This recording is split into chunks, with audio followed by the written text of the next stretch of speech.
Good evening ladies and gentleman. स्वागत है आप सबका आपके अपने YouTube channel the market night पर। यहाँ हम डिस्कस करेंगे इंडियन मार्केट सिनेरियोज़ के बारे में, खासकर निफ्टी 50 आने वाले समय में क्या मूवमेंट कर सकती है और हम उसका ज़्यादा से ज़्यादा कैसे फ़ायदा उठा सकते हैं। चलिए देखते हैं कि हमने आज के लिए क्या डिस्कशन किया था। आज के लिए हमने डिस्कशन किया था कि अगर मार्केट 870 के नीचे जाती है तो ये 800 तक जा सकती है। बट मार्केट ने क्या किया, 870 के नीचे वो एक बार को आई और उसके बाद वापस से ऊपर गई। यहाँ पे हो सकता है कि कुछ लोगों का अपना एसएल एक बार हिट हुआ है, बट उसके बाद जब ये वापस दोबारा आई है तो इसने लगभग 800 से थोड़ा सा ऊपर, मतलब ये समझिए कि ये 24,812 तक आई है ना, 1210 इस तक आई है, तो 800 तक वो नहीं गई है। बट मैं ये नहीं कहता कि ये जो एक छोटा सा मूव आया है आपने इसमें पैसा कमा लिया होगा या ये कोई बहुत अच्छी ट्रेड थी। आज के लिए मेरे एनालिसिस मुझे नहीं लगता कि कोई बहुत ज़्यादा इसमें फ़र्क पड़ा, क्योंकि इसके बारे में हमने कल ही डिस्कशन किया था कि सेंसेक्स की एक्सपायरी है और सेंसेक्स की एक्सपायरी में सेंसेक्स की हो या निफ्टी की हो, किसी भी इंस्ट्रूमेंट की, एक बड़े इंस्ट्रूमेंट की जब एक्सपायरी होती है तो उसमें एक्सपायरी का एक डिफरेंट प्रेशर होता है। उसमें कॉल एंड पुट दोनों ही तरफ से, नीचे से और ऊपर से सेलिंग हो जाती है और एक अच्छी खासी क्वांटिटी में सेलिंग होती है, जिसकी वजह से मार्केट किसी भी एक डायरेक्शन को लेने में थोड़ी सी परेशानी में रहता है। तो आज लगभग कुछ वैसा ही हुआ है। और ये जो एक छोटा सा मूव आया, इसमें भी प्रीमियम्स कुछ बहुत ज़्यादा चेंज नहीं हुए, प्रीमियम्स में कोई बहुत ज़्यादा बढ़ोतरी नहीं हुई। तो इसमें आज का मार्केट जो है थोड़ा सा मुश्किल था बाकी दिनों से। तो देखते हैं कि आगे आने वाली क्या संभावनाएं हैं और हमारी प्लानिंग कैसी होनी चाहिए। देखिए, मार्केट अभी ऊपर नहीं जा पा रहा है, पर इसका मतलब ये नहीं है कि ये जा नहीं सकता।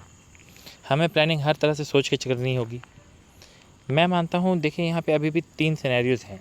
अगर किसी भी कारण से मान लीजिए कि इज़राइल और ईरान का जो युद्ध चल रहा है वो उसमें कुछ पीस के से रिलेटेड कोई न्यूज़ आ जाए, कुछ शांति से रिलेटेड न्यूज़ आ जाए, सीज़ फायर हो जाए, या डोनाल्ड ट्रंप साहब ही कुछ बड़ी अनाउंसमेंट कर दें, इस तरह की अगर कोई न्यूज़ आती है, कोई पॉजिटिविटी आती है, तो उसकी वजह से मार्केट एक बार को गैप अप खुल सकता है।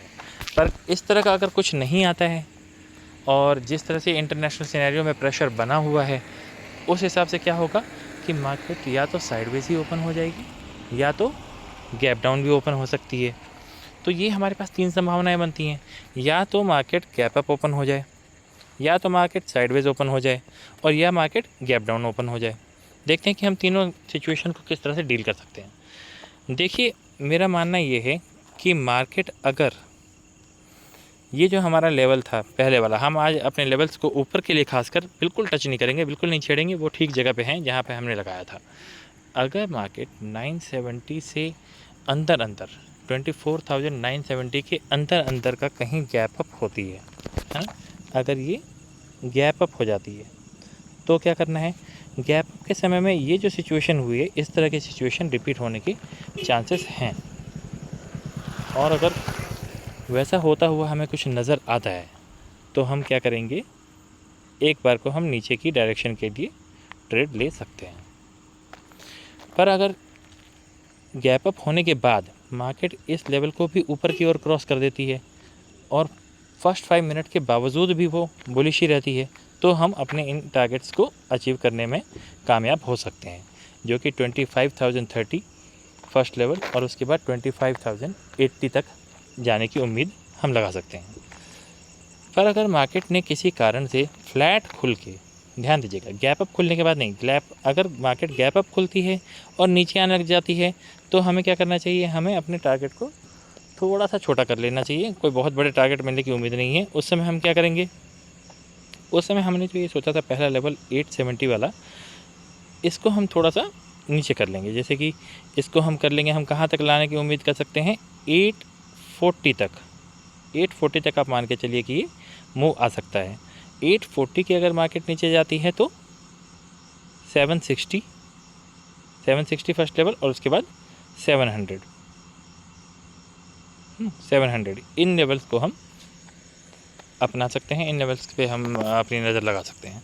बट अगर मार्केट फ्लैट खुल जाती है और यहाँ से नीचे चलने लगती है तो नीचे के मूव में भी हम अपनी पोजीशन को बना सकते हैं और 700 तक के टारगेट के लिए अपना एम कर सकते हैं। अगर मार्केट किसी कारण से इससे भी ज़्यादा नीचे जाती है, जिसके होने के चांस थोड़े कम हैं, तो फिर हम अपनी पोजीशन को और भी होल्ड करके एक अच्छे टारगेट के लिए वेट कर सकते हैं। तो अगर मार्केट, अब तीसरा सिनेरियो देख लीजिए, अगर मार्केट डायरेक्ट ही कहीं गैप डाउन खुल जाए, बड़ा गैप डाउन खुल जाए, तो ये मुझे नहीं लगता कि ये कोई बहुत ही अच्छी सिचुएशन होगी। बड़ा गैप डाउन खुलने के बाद हमने देखा ही था अभी कुछ ही दिन पहले कि क्या होता है। इस तरह की संभावनाएं फिर दोबारा से होने की उम्मीद है, या अगर गैप डाउन खुलने के बाद वो और नीचे जाने लग जाए तो वो सिनेरियो अलग है। बट गैप डाउन, अगर बड़ा गैप डाउन हो जाता है, कुछ इस तरह की घटना हो जाती है, न्यूज़ आ जाती है जिसकी वजह से बड़ा गैप डाउन हो, तो मैं मार्केट में कोई बहुत ज़्यादा इंटरेस्टेड नहीं रहूँगा।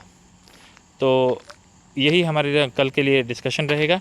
मुझे उम्मीद है कि आप अपने डिसिप्लिन को ऐसे बुरे दिनों में संयम से आप संभाल के रखे होंगे, आप अपना डिसिप्लिन नहीं खो रहे होंगे, अपने पेशेंस को आप बना के रख रहे होंगे, ताकि ऐसे दिनों में आप नुकसान ना करें। अगर नुकसान हो तो आप अपने लॉट साइज़ को कम करके और नुकसान को जल्दी कट करके अपने कैपिटल को बचाए रखें। अच्छे दिन आएंगे, इस बात की उम्मीद कभी मत खोइए कि अच्छे दिन आएंगे। अच्छे दिन ज़रूर आएंगे और आप अपने मन चाहे ट्रेड को पकड़ पाएंगे, ज़्यादा से ज़्यादा आप उसमें धन भी कमा पाएंगे। बट अच्छे दिनों का इंतज़ार करें, अपने कैपिटल को अच्छे दिन के लिए बचाए रखें। इन्हीं बातों के साथ मेरी बहुत सारी शुभकामनाएं। आशा करता हूं कि आपको मेरे वीडियोस पसंद आ रहे होंगे, और अगर पसंद आ रहे हैं तो आप मेरे चैनल को सब्सक्राइब कीजिए, लाइक कीजिए, कमेंट कीजिए, और बहुत सारी शुभकामनाएं। धन्यवाद, बहुत बहुत धन्यवाद।